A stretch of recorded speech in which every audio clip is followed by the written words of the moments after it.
Buen día, mis hermanos, buen día a quienes no he saludado. Justo el día de hoy tenemos convocatoria completa, no sé por qué me hacen esto. Para quienes están en transmisiones no se asusten, soy yo, Nando, sin la boina.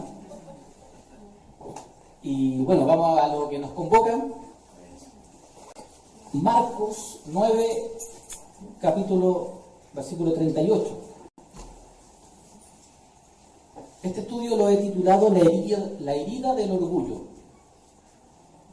¿Quién no ha sentido alguna vez por orgullo, celos, envidia de algún hermano o de alguien del mundo, ¿cierto? ¿Quién no ha sentido este sentir? ¿Quién no ha tenido ese sentir por algo que le está pasando a otra persona, por algo que le está ocurriendo, por algo que pueda tener algún título, alguna posición? Y esto, hermanos, sucede mucho más recurrente, mucho más seguido dentro de la iglesia, y es algo que está dentro de la misma palabra.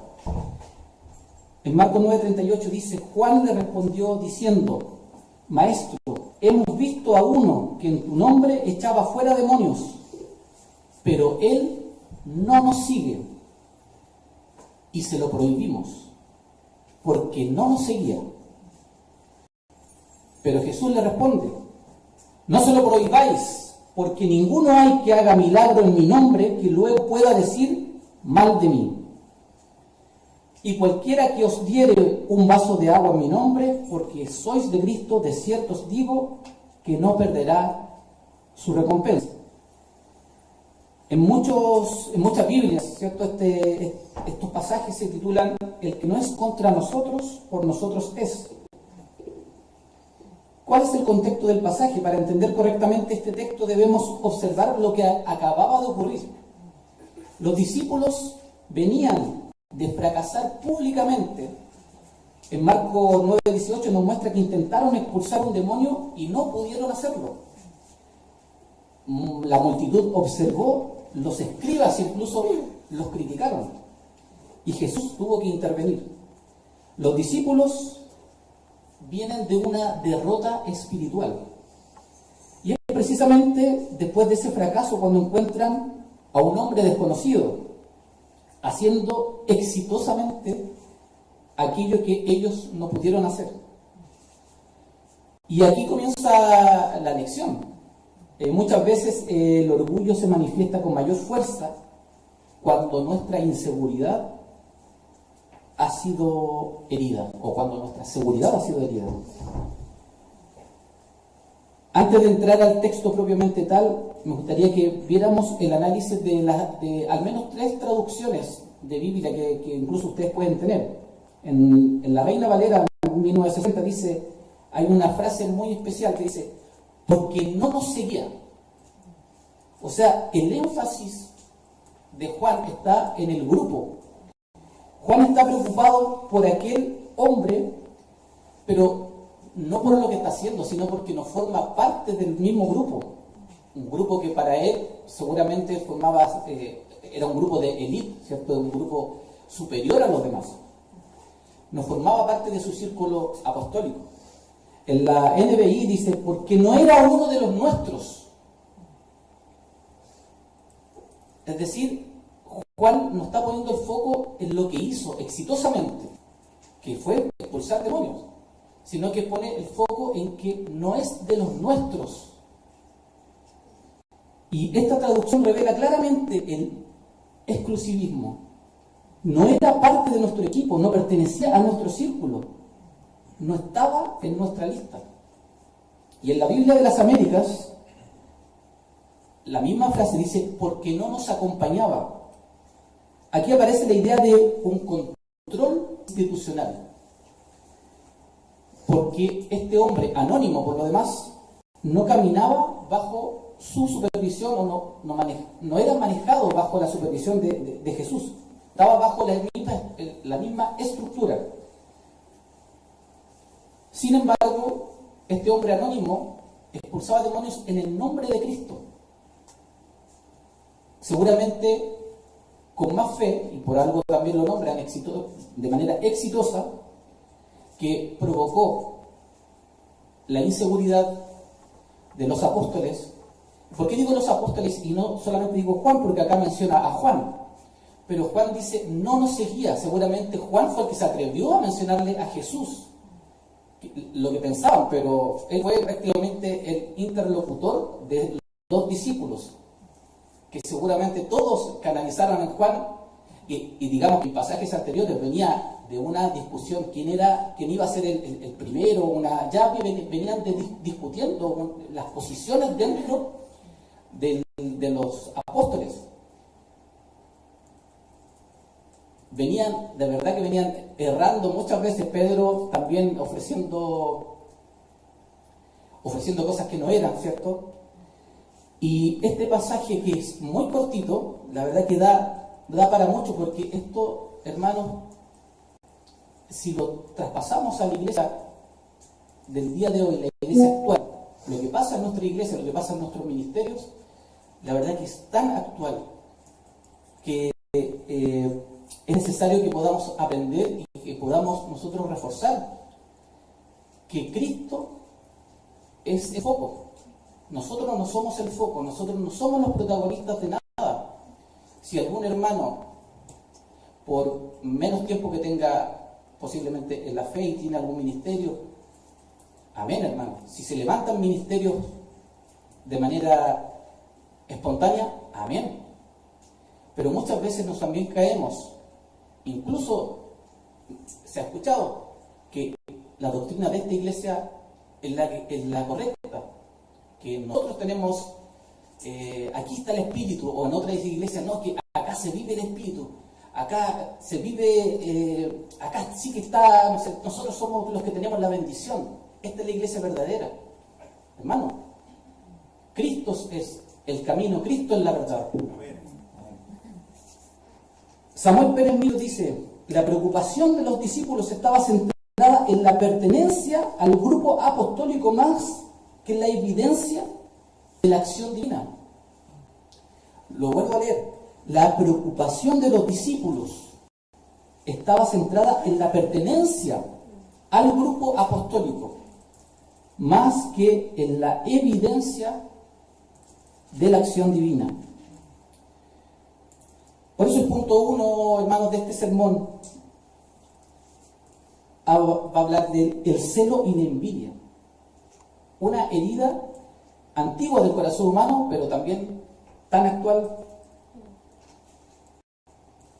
En Marcos 9:38, vuelvo a repetir el texto, dice, Maestro, hemos visto a uno que en tu nombre echaba fuera demonios, pero él no nos sigue y se lo prohibimos.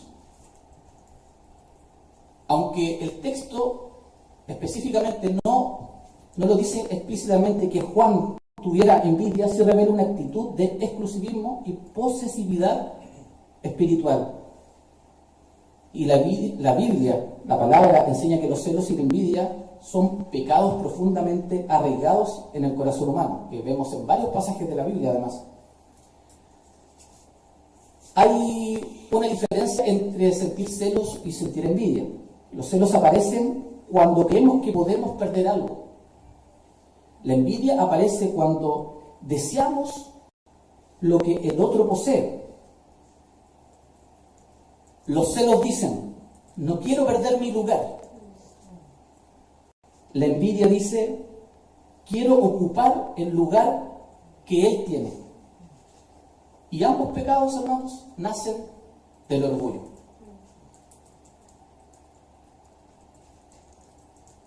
En la Biblia tenemos muchos casos y he buscado y tenemos muy temprano en la Biblia, en Génesis 4, el versículo 4 al 8, dice, Dios aceptó la ofrenda de Abel, Caín se enfureció,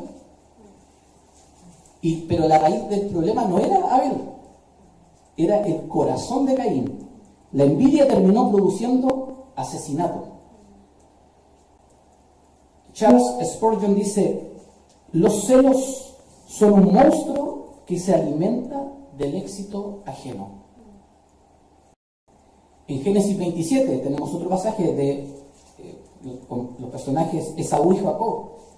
Dice, y aborreció Esaú a Jacob. Aborreció Esaú a Jacob. El resentimiento nació porque Jacob recibió una bendición que Esaú consideraba suya. Otro pasaje de la Biblia, hermanos. Génesis 37, versículo 11. Dice, y sus hermanos le tenían envidia. Ya ahí aparece la palabra envidia propiamente tal. La envidia fue tan intensa que quisieron matarlo. Luego lo vendieron como esclavo. ¿De quién estamos hablando? De José, ¿cierto?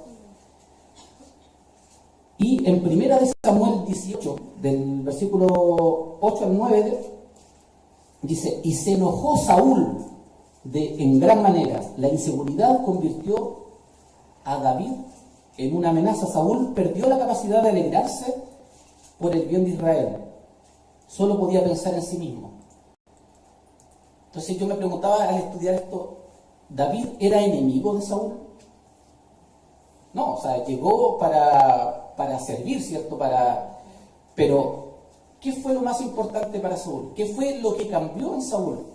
Cuando la gente decía, Saúl mató a 1000 y David mató a 10.000, en vez de alegrarse Saúl, que sintió una verdadera, yo creo que sintió una furia que llevó a querer asesinarlo. Y de ahí yo creo que deriva sus problemas casi de cura.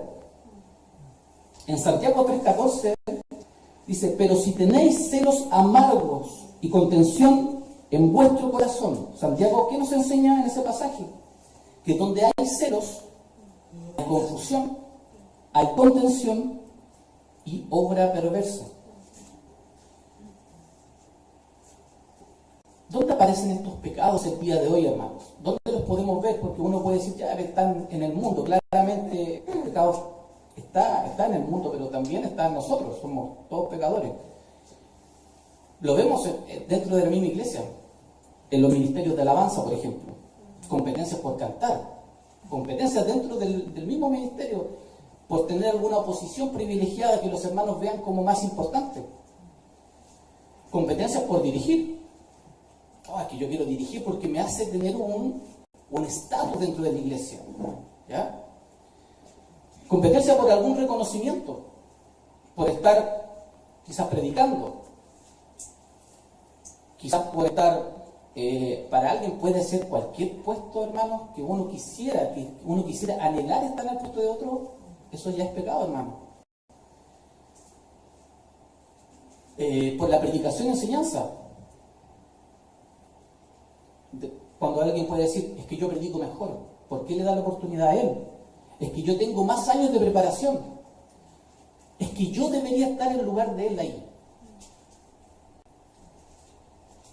En el liderazgo y el pastorado, comparación, nosotros comparamos, yo lo he hecho.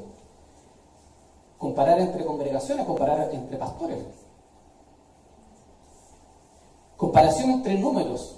No, mi iglesia es más grande. No, mi iglesia tiene un templo más, con más tecnología, ¿cierto? Comparación entre ministerios, que ministerios son más visibles, más eficaces, más entre iglesias, aunque mi ministerio se ve mucho más. Incluso, hermanos, en el servicio cristiano, en los ministerios hasta más sencillos, se puede meter el enemigo y contaminarnos y ser contaminados por nuestro orgullo. Uno de los mayores dolores del cristianismo moderno es la rivalidad de las congregaciones. Algunas compiten por quienes tienen más miembros, quienes tienen más influencia en la sociedad, en el barrio, en el vecindario, quienes tienen más recursos, hacer visibles, ostentar, ¿cierto? Que nosotros sí tenemos, nuestros hermanos sí nos dan dinero y tenemos un templo a todas luces, ¿cierto? Por la popularidad. ¿Por quiénes asisten más a la iglesia? Por eso, hermanos, cuando nosotros somos parte de la iglesia tenemos que entender que la iglesia no es una empresa. no es una empresa que está compitiendo por atraer clientes. Quienes son empresarios y tienen negocios, sí, ahí lo podemos hacer. Podemos hacer una publicidad, podemos salir a entregar volantes, etc.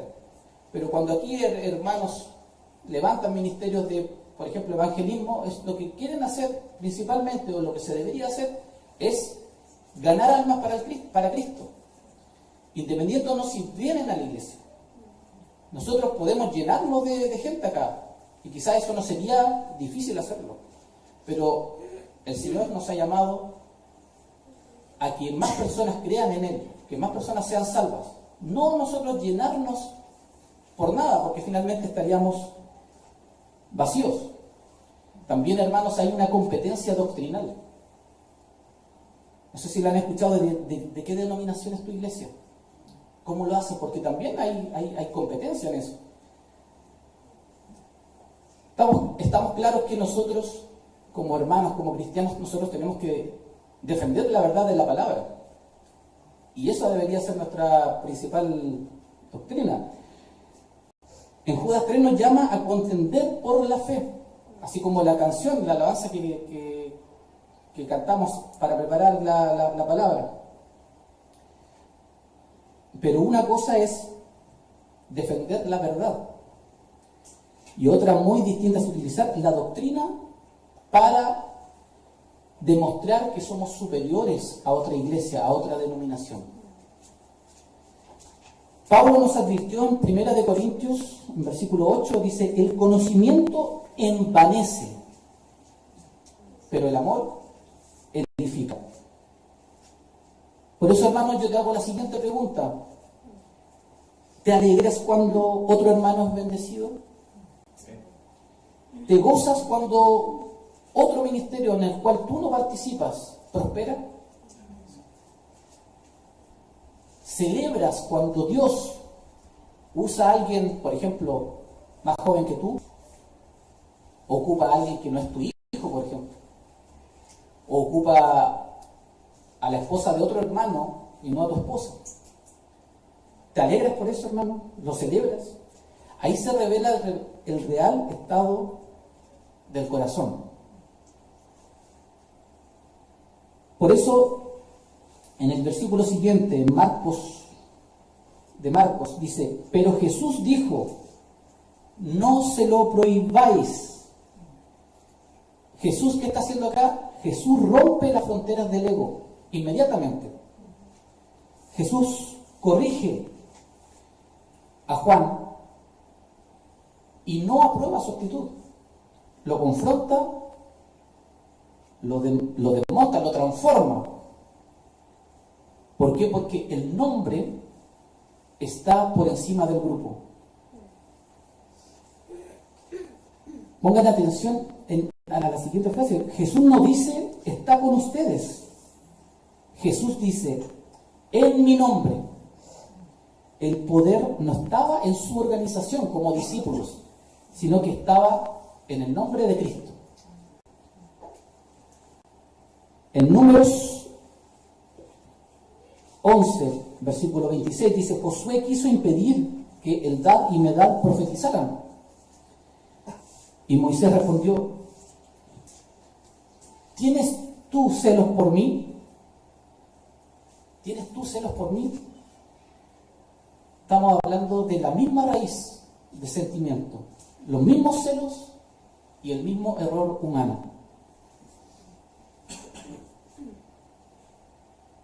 En Filipenses 1, versículo 15, Pablo estaba preso y algunos predicaban con malas intenciones. Sin embargo, escribió que Cristo es anunciado y en esto me gozo. O sea, algunas personas estaban predicando y otras personas fueron a decirle a Pablo: oye, hay otras personas que están predicando. Pero Pablo, en vez de tomárselo a mal, dice que Cristo sea anunciado, ¿cierto? Y en eso se gozaba. Eso habla de la madurez, porque él celebra lo que el orgullo de nosotros nos combate. Hay un comentario de Matthew Henry, una cita que dice: los verdaderos amigos de Cristo no monopolizan su obra. Los verdaderos amigos de Cristo no monopolizan su obra. Y otro comentario de Samuel Pérez Millo dice: el exclusivismo religioso constituye una expresión visible del orgullo espiritual. Charles Spurgeon dice: si Dios decide bendecir a otro más que a mí, debo alegrarme, porque la gloria pertenece a Cristo. ¿Y a qué nos llama Cristo, hermanos? Primeramente nos llama a la humildad. La palabra lo dice en Filipenses 2, versículo 3, dice: nada hagáis por contienda o por vanagloria. Cristo nos llama a la unidad. En Juan 17, versículo 21 dice: para que todos sean uno. Cuando Cristo es glorificado, nosotros tenemos que celebrarlo. Cuando las vidas de hermanos, de gente del mundo, son transformadas, nosotros tenemos que celebrarlo, hermano. Cuando el Evangelio avanza por sobre todos estos sentimientos, por sobre todas estas cosas, nosotros debemos celebrarlo. Cuando ganamos almas, hermanos, la iglesia debería alegrarse.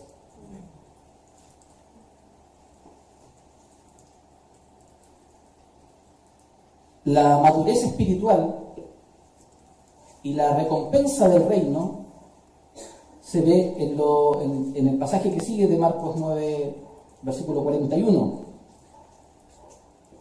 Y cualquiera que os diere un vaso de agua en mi nombre, porque sois de Cristo, de cierto os digo que no perderá su recompensa. ¿Por qué Jesús añade esto al versículo? Primero, porque quiere cambiar completamente la perspectiva de los discípulos. Los discípulos están pensando en quién expulsa demonios. Un personaje anónimo, que no tenemos mayor antecedente, ni más antecedente, no lo hay. Sin embargo, Jesús está pensando en quién sirve. Los discípulos están pensando en sus posiciones. Jesucristo está pensando en la fidelidad. Por eso la verdadera grandeza no se mide por visibilidad, se mide por fidelidad. Un simple vaso de agua tiene valor eterno cuando es ofrecido para la gloria de Cristo. Hermanos, tengamos claro que, además de todo esto, los años en la fe no nos garantizan madurez. Hay creyentes con años en la iglesia, con décadas en la iglesia, que siguen compitiendo internamente y también externamente, ¿por qué no decirlo? Y creyentes, quizás con pocos años en Cristo, que irradian humildad. ¿De cuál creyente eres tú, hermano?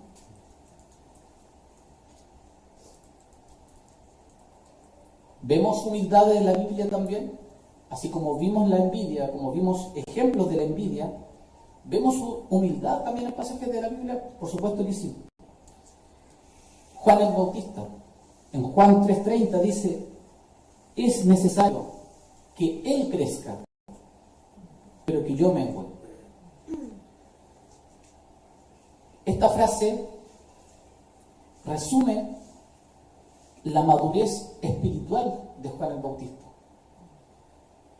Él preparaba el camino para Jesús. Ya él había hecho lo que tenía que hacer y le dejaba el camino a Jesús. Él se hizo a un lado. Y aquí lo dice: es necesario que Él crezca, pero que yo mengue.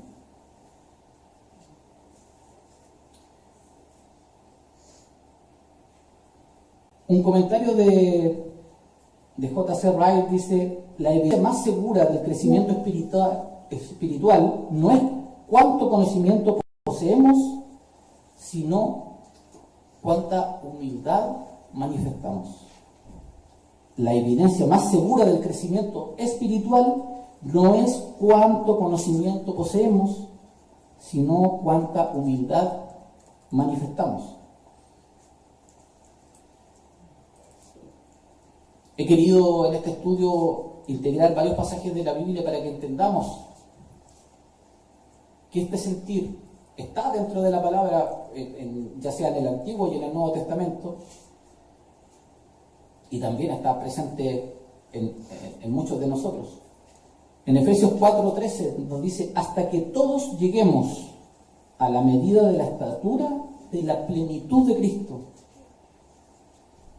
Por lo tanto, hermanos, la meta no es acumular años, no es acumular experiencias, sino que la meta es parecernos cada día a Jesús. Cada día obrar en santidad e ir en nuestro camino hacia la santidad. Aunque nos cueste, hermanos, aunque no se vea eso, hermanos, si nuestro foco es Jesús, lo vamos a lograr.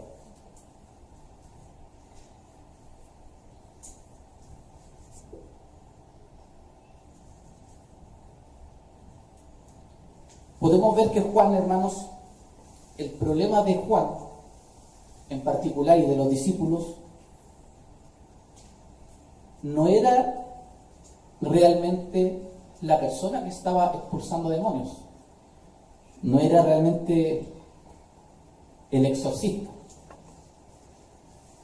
sino que Juan nos demuestra que incluso los discípulos, estando con Jesús, tenían una visión demasiado pequeña del reino, una visión demasiado acotada de lo que era el reino de Cristo. Habían confundido el grupo de los discípulos con los límites que tiene la obra de Dios. Y nosotros, hermanos, podemos cometer exactamente los mismos errores cuando creemos que somos indispensables, ya sea en el trabajo, en la iglesia, en algún ministerio. Y cuando también creemos que nuestros años en la fe nos hacen superiores. Cuando creemos que nuestra experiencia nos da mucho más valor delante de Dios. Olvidamos, hermanos, que todo lo que tenemos es gracia.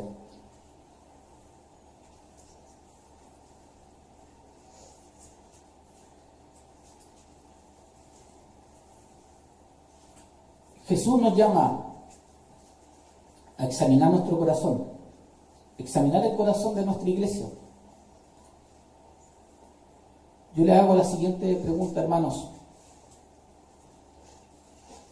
¿Hay algo de Caín en ti?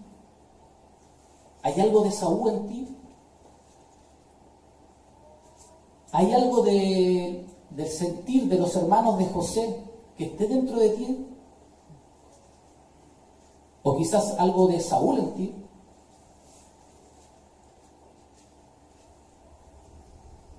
O quizás hay algo de Juan antes de ser corregido por Cristo. ¿Te molesta, hermano, que otro sea usado por Dios? ¿Te incomoda que otro reciba una oportunidad que tú deseabas?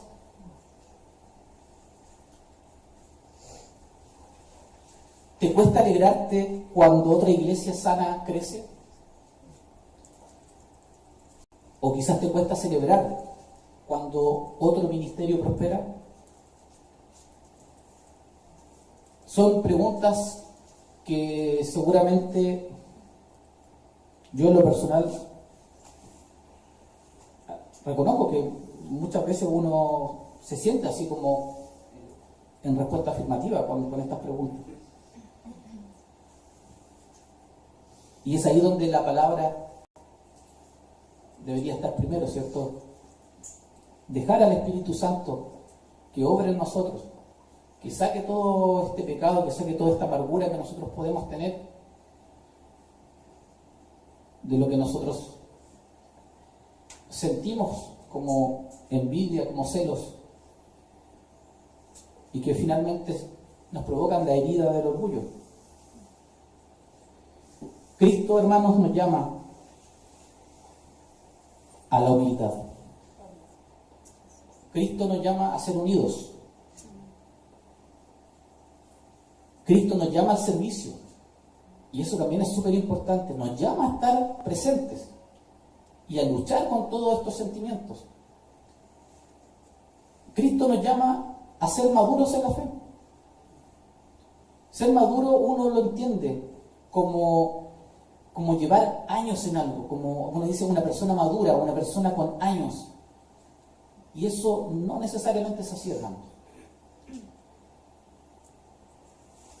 Nos llama a ser maduros en la fe, maduros en el sentido de llevar a Cristo por sobre todas las cosas, independiente de la iglesia, independiente del ministerio que nosotros tengamos, independiente de que alguien pueda ver que uno tiene una posición que tú no tienes.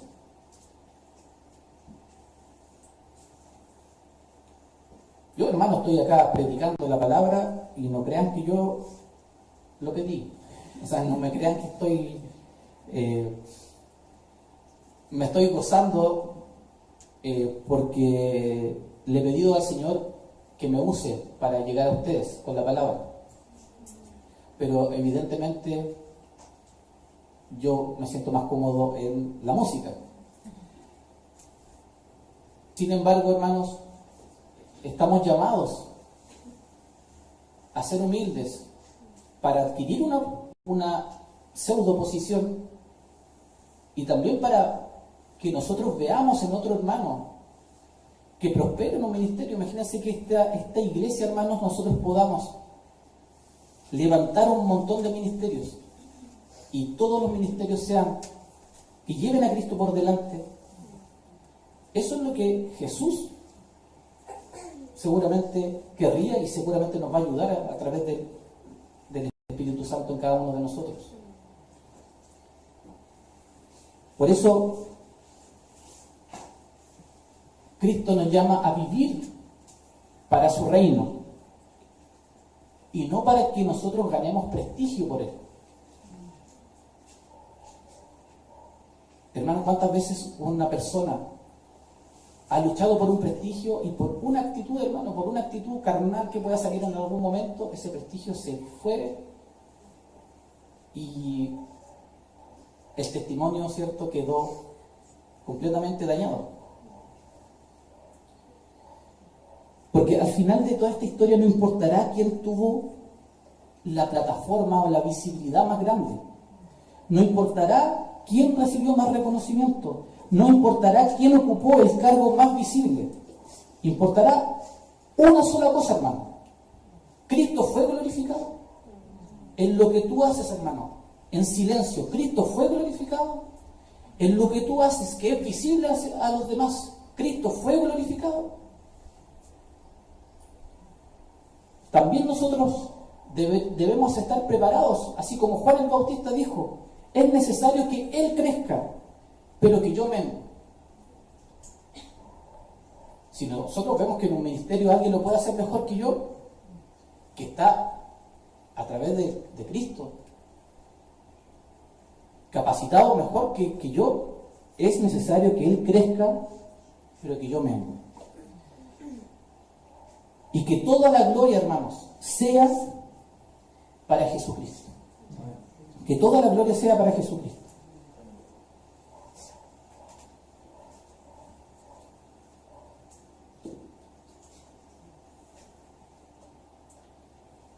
Este pasaje, hermanos,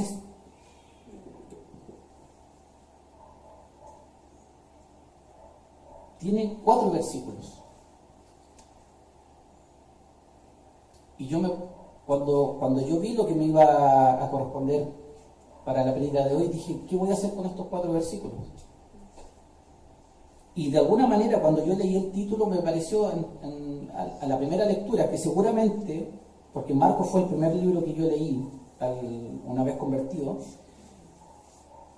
seguramente lo leí y pasó, sin ningún tipo de análisis, sin ningún tipo de detenerme a entender lo que realmente quería decir. Dice, el que no es contra nosotros, por nosotros es. Y posiblemente también te ha pasado a ti, que pudiese haber pasado desapercibido estos 4 versículos, pero tienen tanto de nosotros como hermanos, como carnales, como servidores, como siervos de la iglesia. Tiene tanto de nosotros. Nosotros tenemos tanto de Juan, porque aquí es fácil en la lectura apuntar a Juan. Además que ya venían de varias caídas o varios desaciertos con Jesús. Pero estoy seguro, hermano, que más de alguno de ustedes se ha sentido así, ha sentido ese sentir, ese veneno por dentro, de ver cómo otro prospera y uno no. ¿Por qué Cristo obra en otros y uno no? ¿Por qué Dios bendice a otro? ¿Por qué le da más a otro y a mí no? Y no somos capaces de ver lo que realmente el Señor quiere para nosotros, lo que el Señor, el propósito que tiene para cada uno de nosotros. Y nos cuesta, hermanos, ver cómo otro crece dentro de la iglesia, cómo otro avanza. Qué hermoso sería que algún día pudiesen pasar todos a cantar, a exponer su palabra. No todos están preparados, digamos, no todos querrían hacerlo. Pero cada uno, hermano, pudiese tomar un servicio. Y aquí, en esta iglesia naciente, hermanos, tenemos tanto que hacer. Tantos ministerios que no hay hasta el día de hoy. ¿Estás dispuesto a involucrarte en algún ministerio y luchar también con eso? De no quedarte en la casa de armar algo, de que tus ideas se puedan concretar a través de tus hermanos, de trabajar en grupo, en donde tus ideas a lo mejor no van a ser necesariamente tomadas. Y eso es lo difícil, hermano. Pero Jesús no nos llama a restarnos, nos llama a luchar contra eso. A luchar para nosotros tener esa humildad, para tener esa santidad que nosotros debemos anhelar día a día.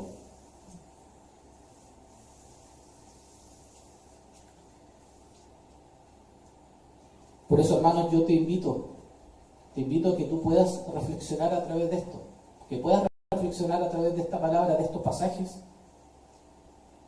y que nosotros podamos como iglesia también en su conjunto ser un ejemplo de ello, un ejemplo vivo del reflejo de Jesús, de que Cristo se vea reflejado en cada uno de nosotros, de que se vea reflejado en cada uno de nuestros ministerios, de que se vea reflejado en cada una de nuestras actitudes, en cada una de nuestras palabras, que cada persona que llegue acá nueva pueda entender que nosotros, con todas las carencias que podamos tener, con todas las carencias de una iglesia nueva, llevamos a Cristo por delante y por sobre todas las cosas. Te hago esa invitación, hermanos, y vamos a orar para finalizar este estudio. Padre amado, Señor Padre Celestial, Señor, te agradecemos, Señor, por el tiempo de estudio que hemos podido tener el día de hoy, por la exhortación que tú nos das a través de tu palabra, Señor, que en un solo versículo dijiste tanto para nosotros, Señor, hace tantos años atrás, Señor, y esto nos llega como si fuese o estuviese pasando hasta el día de hoy, Señor. Te pedimos, Señor, que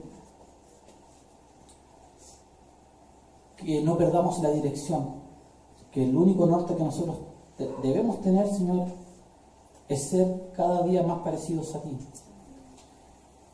Que cada día nosotros debemos centrarnos en Cristo por sobre todas las cosas, hermano.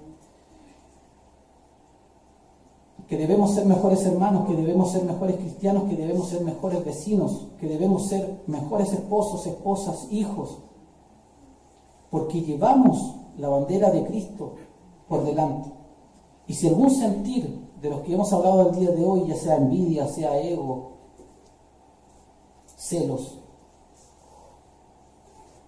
sácalos de nuestro corazón.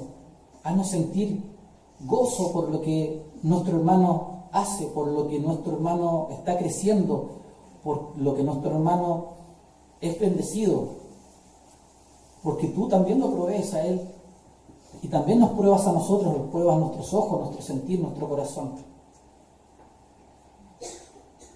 Dios Todopoderoso, tu palabra nos habla profundamente, nos habla sabiamente, y te agradecemos, Señor, que nos hayas entregado este momento para hacernos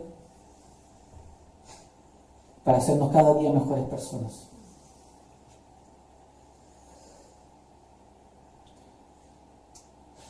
Señor, mi Dios, Señor, te pido que puedas llegar al corazón de cada uno de mis hermanos, Señor, que podamos levantar ministerios llenos de humildad, llenos de Cristo, llenos de ti, Señor, y podamos ver una iglesia fortalecida en tu palabra,